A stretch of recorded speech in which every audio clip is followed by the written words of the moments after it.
Any other questions? Yes, in the back.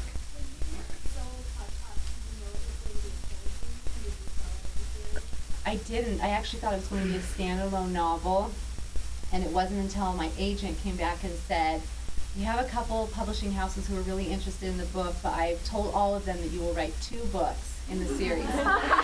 So that's how I found out I was writing a sequel. And I didn't know I'd be writing a 3rd book until I wrote the very end of Crescendo.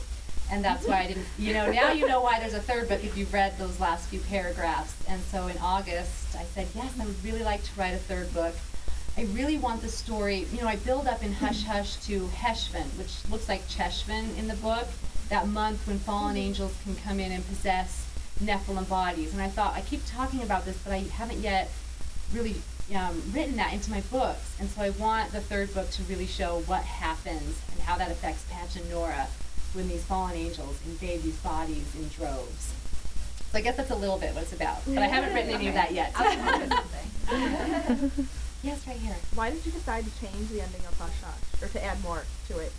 To Hush Hush or Crescendo? Hush Hush. Hush Hush. After the arts were produced, how it changed between the arts and the real copies. So Hush Hush,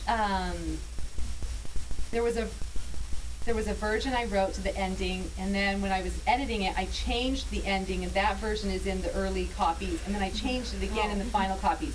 Well, the final ending is actually what the original ending was. And when I was editing, just for the fun of it, I decided to change the ending.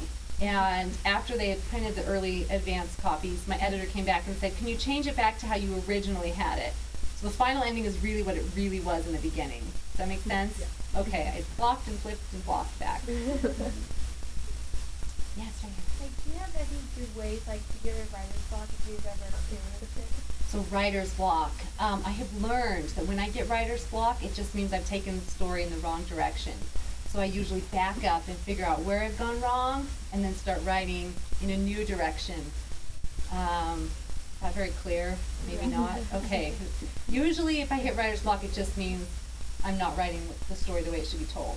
Yeah, and it's sort of different for everyone. It is. That's the thing. It's a very personal thing. It just depends person to person, writer to writer, how it works. Yeah.